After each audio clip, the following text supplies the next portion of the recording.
Assalamualaikum warahmatullahi wabarakatuh.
Innal hamdalillah nahmaduhu wa nasta'inuhu wa nastaghfiruh wa na'udzu billahi min shururi anfusina wa min sayyi'ati a'malina may yahdihillahu fala mudilla lahu wa man yudlil fala hadiya lahu. Asyhadu an la ilaha illallah wahdahu la syarika lahu wa asyhadu anna Muhammadan abduhu wa rasuluhu la nabiyya ba'dahu. Allahumma shalli ala sayyidina Muhammad wa ala ali sayyidina Muhammad. Qala Allah Ta'ala fi kitabihil karim, a'udzu billahi minasy syaithanir rajim. Ya ayyuhalladzina amanu taqullaha haqqa tuqatih wa la tamutunna illa wa antum muslimun. Amma ba'du. Fa ya ibadallah, usikum wa nafsi bi taqwallah faqad fazal muttaqun. Tidak ada perkara yang lebih utama untuk memaknai pertemuan indah di siang hari ini kecuali dengan bersyukur kepada Allah. Syukur atas begitu banyaknya limpahan nikmat dan karunia-Nya kepada kita. Terlebih lagi nikmat iman dan nikmat Islam,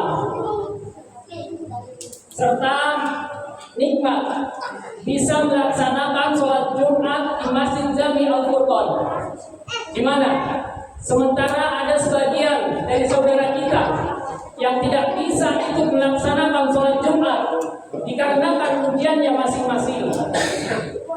Kemudian tak lupa salawat serta salam untuk junjungan kita Nabi besar Muhammad Sallallahu Alaihi Wasallam yang telah membawa kita dari alam kegelapan menuju alam yang terang benderang penuh dengan cahaya keislaman seperti sekarang ini.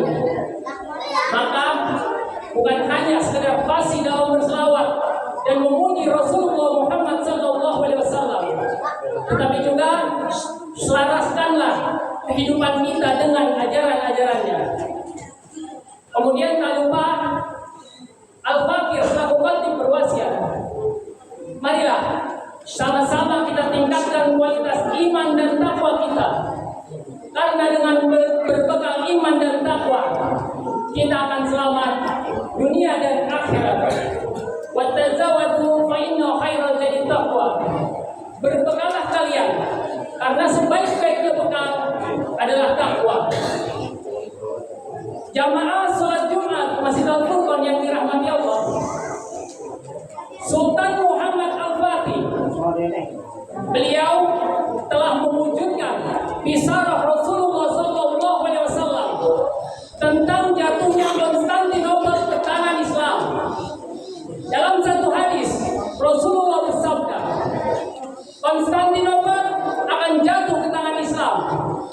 Pemimpin yang menaklukkannya adalah sebaik-baik pemimpin, dan pasukan yang berada di bawah komandonya adalah sebaik-baik pasukan. Dalam menaklukkan Konstantinopel, Muhammad Al-Fatih tidak mengandalkan pasukan semata, tetapi beliau dan pasukannya mengandalkan urusannya kepada Allah. Tidak pernah berhenti berdoa dan tidak pernah berhenti memohon pertolongan kepada Allah. Dengan 250.000 mujahid serta ratusan kapal perang, setelah 2 bulan melakukan pengepungan, maka pada tanggal 29 Mei 1453 Konstantinopel jatuh ke tangan Islam. Ada cerita menarik sebelum terjadinya penaklukan Konstantinopel, yaitu sholat Jumat yang dilakukan Muhammad Al-Fatih beserta pasukannya. Sholat Jumat ini juga tercatat sebagai salah satu sholat Jumat terbesar dalam sejarah. Sholat Jumat ini digelar di jalan menuju Konstantinopel dengan jamaah yang membentang sepanjang 4 km dari Selat Marmara hingga Bogenhorst di utara, dan hanya berjarak 1,5 kilometer di depan benteng Konstantinopel. Ketika sholat akan dimulai, muncullah satu masalah, yaitu siapa yang layak menjadi imam sholat Jumat saat itu. Muhammad Al-Fatih berseru kepada pasukannya, siapakah yang layak menjadi imam sholat Jumat? Ternyata tidak ada satupun dari pasukannya yang berani menawarkan diri. Kemudian Muhammad Al-Fatih bangun, berdiri tegak, dan memerintahkan kepada seluruh pasukannya untuk juga ikut bangun, berdiri. Setelah seluruh pasukannya berdiri, Muhammad Al-Fatih memberikan 3 pertanyaan guna menyeleksi siapakah yang paling layak menjadi imam sholat Jumat saat itu. Muhammad Al-Fatih memulai dengan pertanyaan pertama, siapa di antara kalian yang sejak akil balik sampai hari ini pernah meninggalkan sholat fardu yang 5 waktu? Silahkan duduk. Subhanallah, apa yang kita dapati? Ternyata dari seluruh pasukan Sultan Muhammad Al-Fatih tidak ada satupun yang duduk. Itu artinya sejak akil balik pasukan Sultan Muhammad Al-Fatih tidak pernah meninggalkan sholat fardu meski sekalipun. Kemudian Muhammad Al-Fatih melanjutkan pertanyaan yang kedua, siapakah di antara kalian yang sejak akil balik sampai hari ini pernah meninggalkan sholat sunat rawatib? Silahkan duduk. Apa yang terjadi jemaah? Separuh dari pasukan Sultan Muhammad Al-Fatih duduk. Itu artinya separuhnya lagi sholat sunat rawatibnya terjaga. Kemudian Muhammad Al-Fatih melanjutkan pertanyaan yang ketiga, siapakah di antara kalian yang pernah meninggalkan sholat sunat tahajud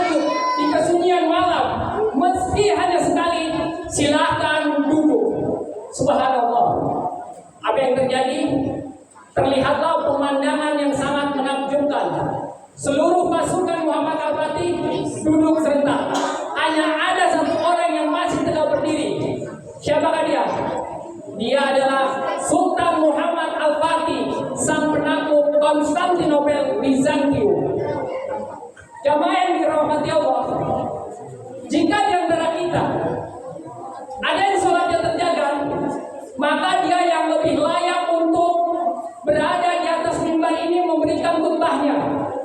Jika di antara kita ada yang sholatnya terjaga, maka dia yang paling pantas untuk memimpin sholat Jumat pada hari ini. Jamaah yang dirahmati Allah, belajar dari kisah Muhammad Al-Fatih, muncul pertanyaan, apa sih yang membuat kita terkadang lalai melakukan kebaikan? Apa sih yang membuat kita berani meninggalkan sholat? Ternyata jawabannya adalah karena kita tidak pernah mengikop diri kita ketika kita lalai beribadah kepada Allah. Kita tidak pernah memberikan sanksi kepada diri kita. Kita tidak pernah memberikan hukuman kepada diri kita. Padahal itu penting. Ahibatillah, ketahuilah, memberikan sanksi di saat kita lalai beribadah kepada Allah memang bukan sesuatu yang mudah.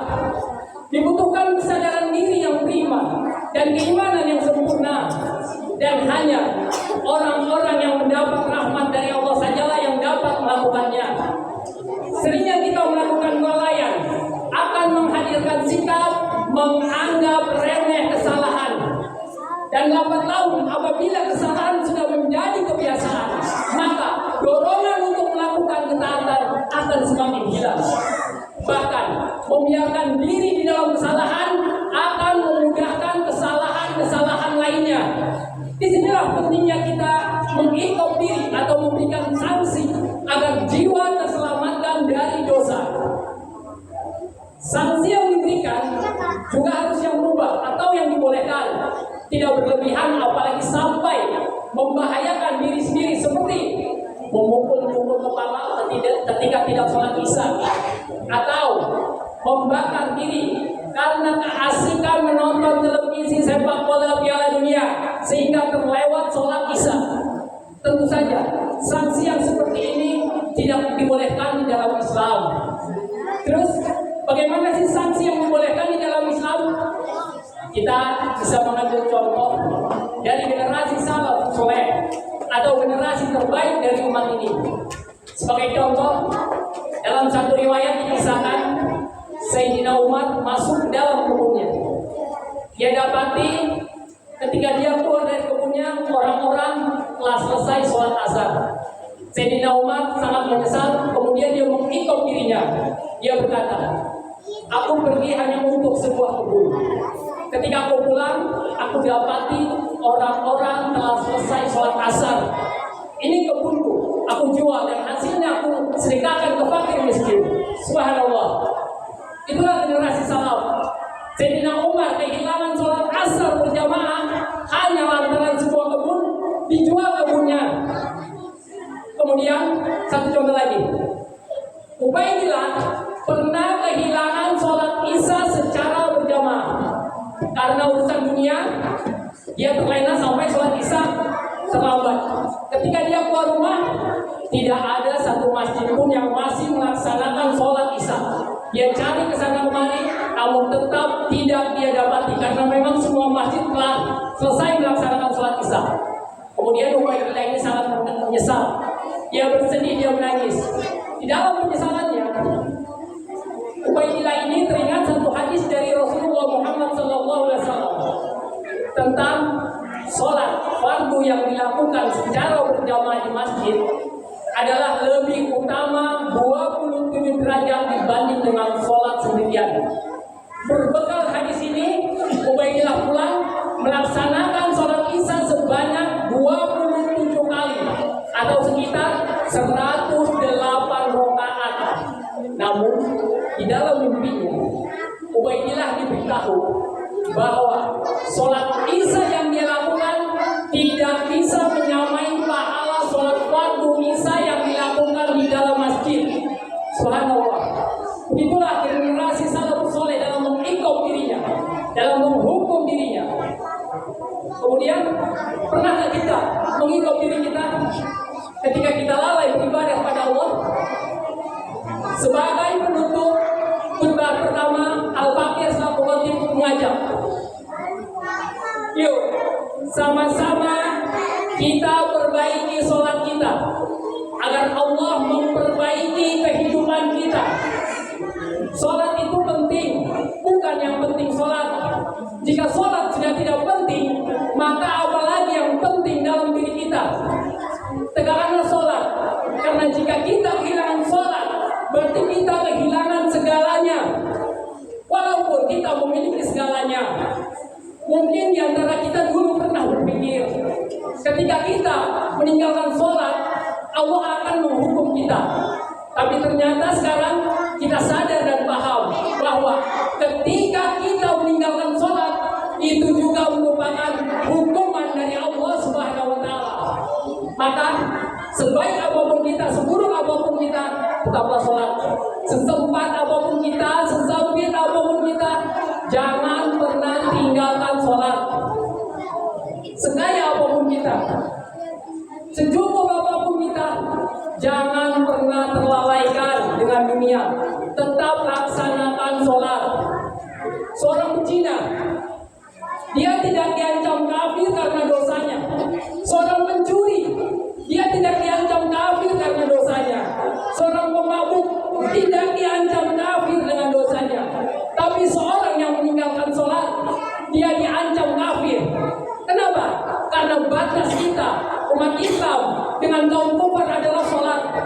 Ketika kita meninggalkan sholat, bisa jadi kita dapat ancaman hukuman kafir. Jamaah yang dirahmati Allah, kita boleh berbangga karena di tengah lingkungan kita berdiri masjid yang begitu megah. Namun kita akan lebih berbangga lagi jika kita adalah bagian yang memakmurkannya dengan cara menjaga sholat fardu secara berjamaah.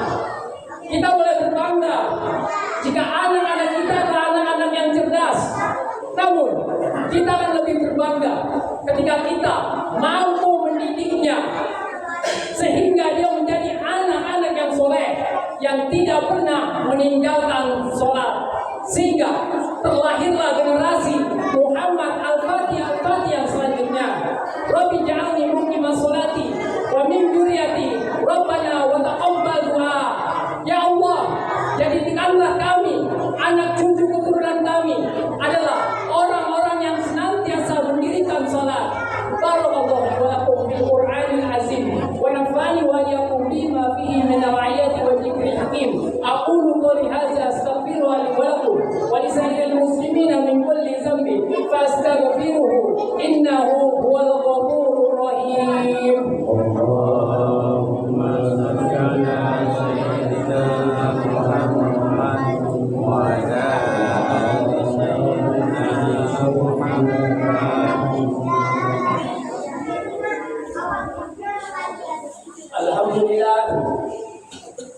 Alhamdulillahi hamdan katsiran kama asyhadu an la ilaha illallah wahdahu la syarika lah wa asyhadu anna Muhammadan abduhu wa rasuluhu. Allahumma shalli ala sayyidina Muhammad wa ala alihi sayyidina Muhammad. Ya ayuhan nas ittaqullaha ta'ala inna Allaha wa malaikatahu yusholluna 'alan nabiy. Ya ayyuhalladzina amanu shallu 'alaihi wa sallimu taslima. Allahumma ighfir lil muslimina wal muslimat wal mu'minina wal mu'minat al ahya'i minhum wal amwat. Allahumma 'azzil islam wal muslimin. Allahumma ansur al ikhwana fi Filistin wa fi kulli makan wa fi kulli zaman. Allahumma Rabbana zalamna anfusana wa lam taghfir lana wa tarhamna lanakunanna minal khasirin. Allahumma inna nas'aluka tawbatan nasuha wa tawbatan qabla al-maut wa rahmatan inda al-maut wa maghfiratan ba'da al-maut. Allahumma hawwin 'alaina fi sakaratil maut wa najjilna min an-nar wa afwa inda al-hisab. Rabbana hab lana min azwajina wa dhurriyyatina qurrata a'yun waj'alna lil muttaqina imama. Rabbi hab li min as-salihin. Rabbi ij'alni muqima salati wa min dhurriyyati Rabbana wa taqabbal du'a. Ya hayyu ya qayyum bi rahmatika astaghis. Aslih lisani kullaha wa la takilni ila nafsin tarfata 'ain. Rabbana atina fid dunya hasanah wa fil akhirati hasanah wa qina adzabannar. Walhamdulillahi rabbil alamin. Ibadallah. Inna Allah ya'muru bil 'adli wal ihsan wa ita'i dzil qurba wa yanha 'anil fahsya'i wal munkar wal baghi ya'izukum la'allakum tadhakkarun wazkuruhu 'ala yazidkum was'aluhu min fadli yu'tikum wa la dzikrullahi akbar. Aqimus shalah.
Apel guys.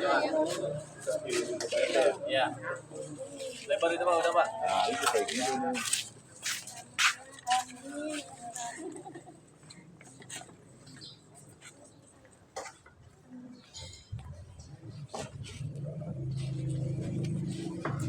Oke. Satu. Udah Pak. Satu. Sepedanya. Dapat sepeda nih. Dijual.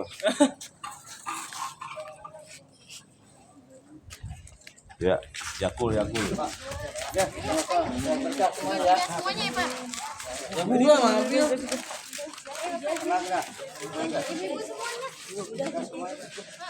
Ya semua. Semua aja, semua. Udah ayo Pak, nungguin apa ya?